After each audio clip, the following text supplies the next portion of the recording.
നമ്മുടെ ഓരോ വാക്കുകളും ചിലപ്പോൾ ചിലരുടെ ജീവിതം തന്നെ മാറ്റിയേക്കാം. അതുകൊണ്ട് വാക്കുകൾ സൂക്ഷിച്ചുപയോഗിക്കുക. തെറ്റായ സമയത്ത് ഒരു തെറ്റായ വാക്ക് എല്ലാം ഇല്ലാതെയാക്കിയേക്കാം. അത് ചിലപ്പോൾ നല്ലൊരു കുടുംബജീവിതം, സൗഹൃദം, വർഷങ്ങളുടെ കഠിനാധ്വാനം, ചിലപ്പോൾ ജീവിതം തന്നെ. അതുകൊണ്ട് വാക്കുകൾ സൂക്ഷിച്ചു ഉപയോഗിക്കാൻ ശ്രമിക്കുക. ഒരാളെ വേദനിപ്പിക്കുന്നത് കടലിലേക്ക് കല്ലെറിയുന്ന പോലെ നിസ്സാരമാണ്. എന്നാൽ അത് കടലിൻ്റെ എത്ര ആഴങ്ങളിലേക്ക് പോകുന്നു എന്ന് ആരും അറിയുന്നില്ല, വേദനിക്കുന്ന ആളൊഴികെ. എല്ലാ ബന്ധങ്ങൾക്കും ഒരു സ്ഥാനമുണ്ട്. ഒരിക്കലും ആ പരിധി മറക്കാതിരിക്കുക. നല്ല ബന്ധങ്ങളെ എന്നും ജീവിതത്തോട് ചേർത്ത് പിടിക്കുക. ഒരിക്കൽ കൈവിട്ടു പോയാൽ പിന്നെ തിരിച്ചു കിട്ടിയെന്ന് വരില്ല. സുഹൃത്ത് എന്ന് കരുതി നമ്മുടെ രഹസ്യങ്ങളൊന്നും പറയാതിരിക്കുക. പിണങ്ങിയാൽ പിന്നീട് പ്രയാസമാകും. പലതും കണ്ടില്ല കേട്ടില്ല എന്ന് നടിക്കുന്നത് പ്രതികരിക്കാൻ അറിയാഞ്ഞിട്ടല്ല, ബന്ധങ്ങൾ അറ്റുപോകാതിരിക്കാൻ വേണ്ടി മാത്രമാണ്.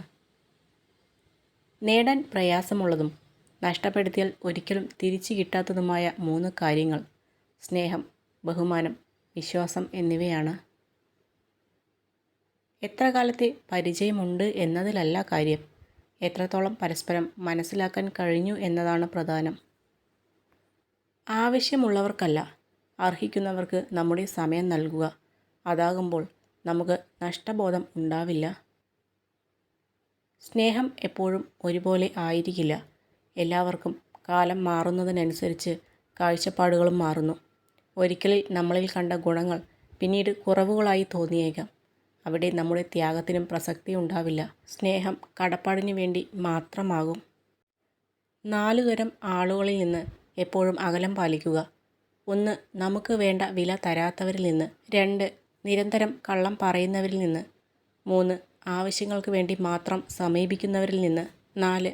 നമ്മുടെ പരാജയം കാണാൻ ആഗ്രഹിക്കുന്നവരിൽ നിന്ന്. നിങ്ങളെ ചതിക്കുന്ന ആരോടും പ്രതികാരം ചെയ്യുന്നതിനെക്കുറിച്ച് നിങ്ങൾ ചിന്തിക്കരുത്. അവർ അതിൻ്റെ കർമ്മഫലം അനുഭവിച്ചേ തീരൂ. നിങ്ങൾക്ക് ഭാഗ്യമുണ്ടെങ്കിൽ അത് നിങ്ങളുടെ കൺമുന്നിൽ വെച്ച് തന്നെ നടക്കും. നിങ്ങളെ വെറുക്കുന്ന ഒരാളെ നിങ്ങൾ ഒരിക്കലും വെറുക്കരുത്. പകരം അവരെ ബഹുമാനിക്കുക. കാരണം നിങ്ങൾ അവരെക്കാൾ മികച്ചതാണെന്ന് ഏറ്റവും കൂടുതൽ ചിന്തിച്ചു കൊണ്ടിരിക്കുന്നത് അവരാണ്. വീട് ചെറുതാണെങ്കിലും അതിനുള്ളിൽ സമാധാനമുണ്ടെങ്കിൽ അത് കൊട്ടാരത്തേക്കാൾ വലുതാണ്. കയ്യിൽ സമ്പത്തുള്ളവനല്ല, മനസ്സിൽ സമാധാനമുള്ളവരാണ് യഥാർത്ഥ സമ്പന്നൻ. ആരിൽ നിന്നും കടം വാങ്ങാനോ വിലപേശാനോ തട്ടിപ്പറിക്കാനോ പറ്റാത്ത ഒന്നാണ് സമാധാനം. തികച്ചും ശാന്തമായി ഒഴുകുന്ന പുഴ പോലെയാണത്. കൂടുതൽ മാന്യമായി പെരുമാറുന്ന വ്യക്തികളെ പ്രത്യേകം ശ്രദ്ധിക്കുക. കാരണം അവരുടെ മനസ്സ് കള്ളത്തരങ്ങളുടെ കൂടാരമാണ്.